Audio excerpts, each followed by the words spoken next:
I would like to introduce and invite second speaker of this panel, Daniel Grúň, who works at the Academy of Fine Arts and Design in Bratislava, and also at the Institute of Art History of the Slovak Academy of Science.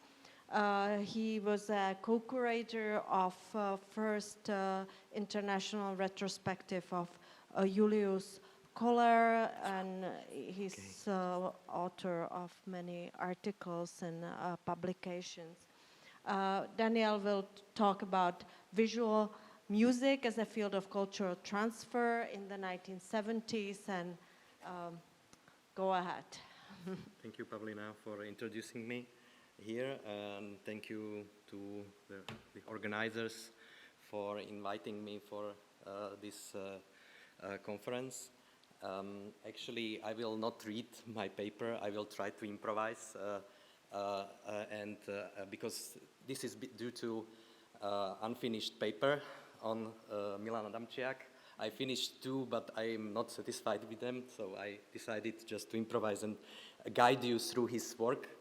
And maybe you will help me to construct a narrative about him, because he is in and out at the same time. He was official and at the same time unofficial artist, or official theorist and unofficial artist. So his position within art is very complicated, and nowadays there are also many legends about him. He became really kind of like inspirator of younger generation, and very influential as a composer. He was also a musicologist, as I said, that he was an official theorist, so he was a member of Communist Party and official theorist of contemporary music. But at the same time, he was author of acoustic objects, installations, instruments, unconventional musical instruments. He was also visual artist, performer, experimental poet, so everything at the same time. But it is due to a complicated political situation in Czechoslovakia after '68. So he started his, let's say, artistic career in the mid-'60s, and then it was like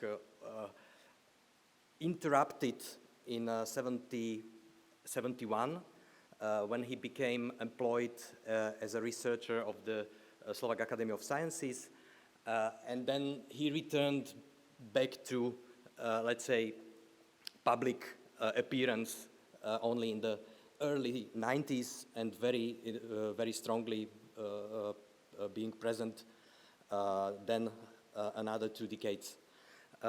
So he's well known as speaking about cultural transfer, he as a correspondent and collaborator of John Cage, but I will also try to show another aspect of his work. So he knew John Cage already in 1964-65. It was 1964 when Cage visited Prague and Ostrava with his ensemble, and they had concerts there, and he heard his concerts then in radio and started to follow the Cagean paradigm. So how it developed. But before I start, maybe here I see this title, Resonances, and I would like to stress the aspect of acoustics, aspect of reverberations in the air that come from some kind of materialized sound to our ear. Something is hearable, something is not hearable. And Milan Adamčiak was dealing with experimenting with sound basically all his life. It started with already in his studies in conservatory in Ružomberok, which is basically a small town in the north of the country, and he met there Josef Revalo and Robert Ciprich. So they created kind of ensemble, and they started to organize evenings of new music. Still in being a student of the conservatory, he started a cello, and he was like almost teenager at the time.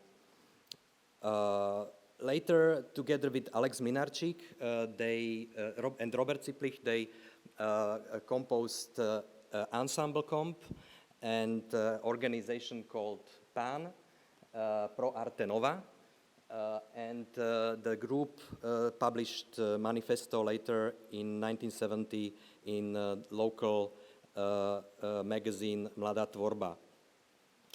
Basically, this ensemble was very important for cultural transfer in Slovakia, because Alex Mlinarčík, as you might know, he was very well connected in France. He was a friend of Pierre Restany, and he was a collaborator of Novorealists, having his solo show already in 1966 in Paris. So he was searching collaborators in the younger generation. They were really much younger. Adamčiak is born 1946. Robert Ciplich more or less the same year, or even younger, and they started to collaborate on various levels. First of all, they were interested in avant-garde, in radical avant-garde, and it had several chapters. But before I come to the collaborations with Alex Mlinarčík, I would like to introduce also one event that was almost forgotten even in the Czechoslovak context, and it was international seminar for new music in Smolenice, which is a small town in western part of Slovakia.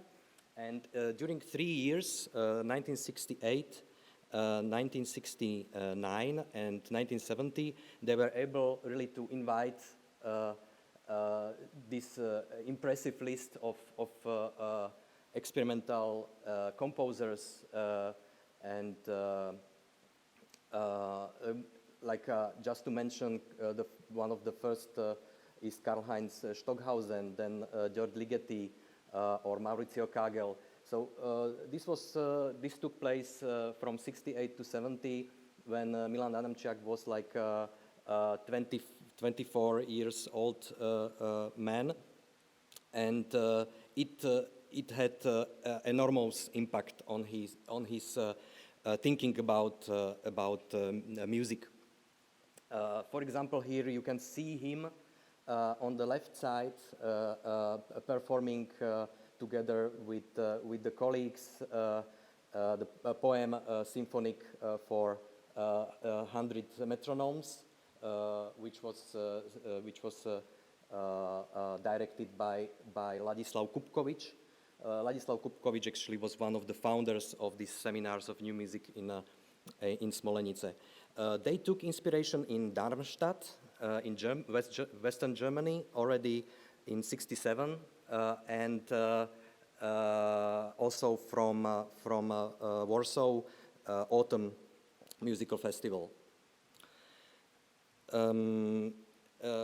Another capacity of Milan Adamčiak was that he was trying to start a magazine, also as we heard with Bosch and Bosch, but this was not successful because he was not able to find finance. So they published only kind of like 0 issue of this magazine. But again, if you look at the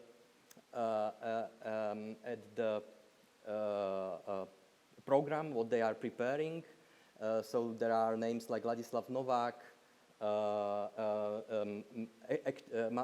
group Actual with Milan Knížák, Brazilian group, concretist group.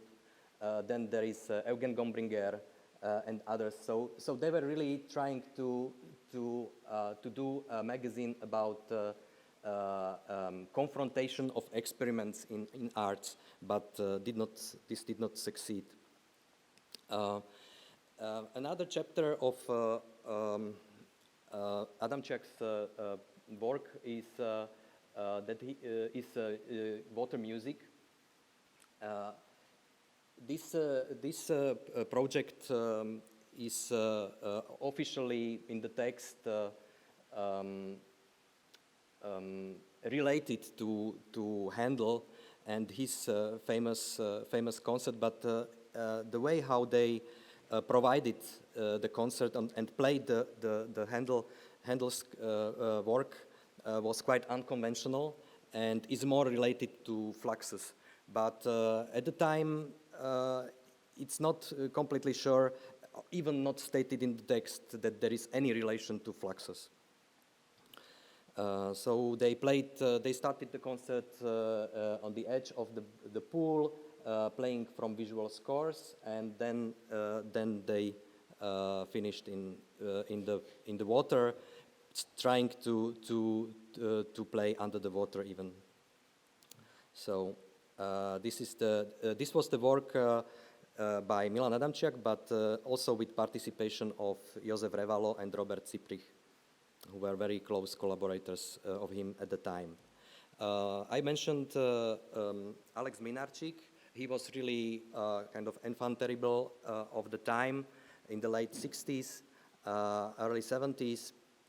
And it was actually Milan Adamčiak who came with the idea to do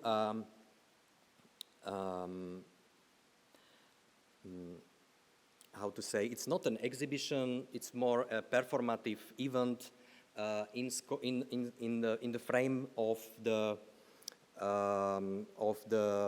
championship, ski championship, with world championship, world ski championship that took place in High Tatras in 1970. So they had kind of like audience, even from the different circles, but they decided to work with homages or interpretations of the artists that they admire or like. So they published also manifesto, and they worked together to bring this in space.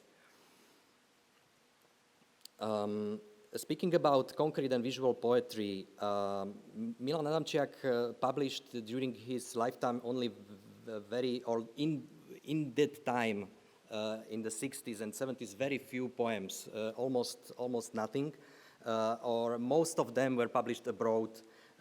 So he was actually known among circles of friends that he is doing a visual poetry, but did not really publish because he had always this kind of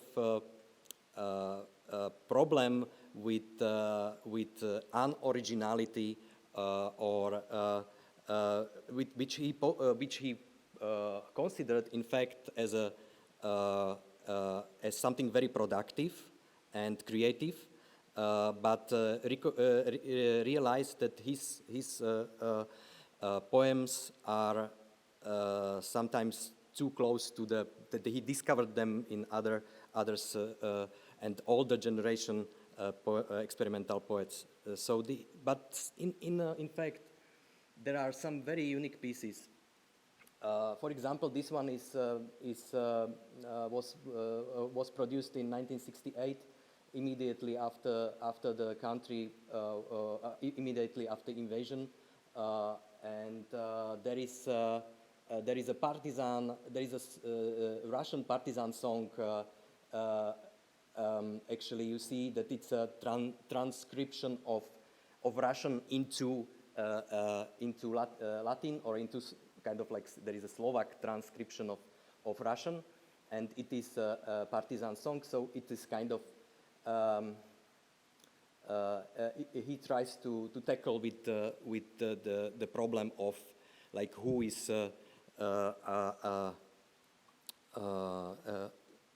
where should we rely on, and the language is for him something that he really appropriates in that case. Another works that he did in this time were kind of pataphysic instructions for actions, or he also works with consonants and vowels, trying to introduce them in space of the page. So there are some, and then I go to graphic scores. Actually, it was thanks to Jiří Valoch, who was already mentioned today several times, that Adamčiak participated in the exhibition that Valoch organized in Brno 1969 about visual scores, and then later in 1980 he published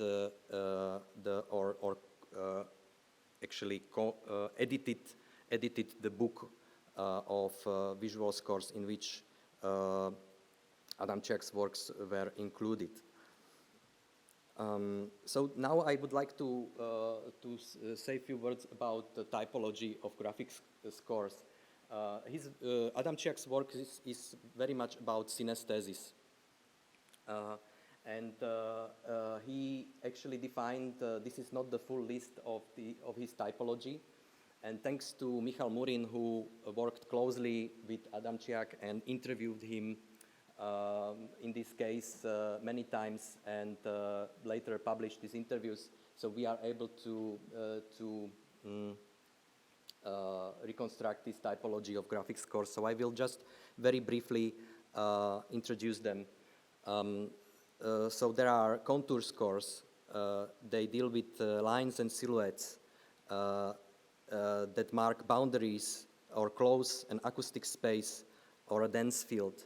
So again, we are in the problem of boundaries of the country or nation state, turning into lines that bear acoustic process on the page. So there are more cases. I would now show few works that use homage, paraphrase, or dedication. I like very much this work, which is homage to Arthur Rimbaud. And if you look at the circular shape, there are vowels A, E, I, O, U associated to color. Each one is associated to one color, and this is the field for 5 dancing and 5 singing doubles, and the whole score use rotation. So it could be really played according to the fields. It's his works are quite demanding for interpretation, but it's possible. And it's possible, and also more often also provided. But 5 minutes, okay. So maybe I go further to another chapter. So there are many various graphic scores that he produced, and they took inspiration from also from other composers like Anastas Logothetis or Yannis Xenakis, Mauricio Kagel, and others. And he also conceived many of his works as dedication, as homage, as dialogue. So this dialogical principle is very much present and connected also to cultural transfer through these limitations imposed by ideological division of the world. Okay, so for example, just to mention this, this one is inspired by Bogusław Schafer, Polish experimental composer and actually founder of graphic notation. So I go further. There are many instances. Again, very interesting political connotations bear this one work. It's a Sebastian poem which was actually banned from interpreting because Sebastian's iconography is very much related to military, and it was somehow association that official authorities did not allow to be staged. In the end, I would like to mention just several collaborators. One of them was Julius Koller, and also amateur artists. Here I would need to speak more about isolation and search for partners in dialogue and in creation, and he found them among amateur artists. So he was invited several times for summer amateur courses, and he participated in some joint events there. For example, this one with Julius Koller and Rudolf Legel. Then later, also with he appears here on the works, actually the photographs that were later appropriated by Julius Koller as his works. And finally, Ganek Gallery, which was a fictitious gallery, and it was actually the place where his fictitious concerts and fictitious music took place in frame of Julius Koller's operations, futurological operations. So here, maybe this is the last sentence about the 90s.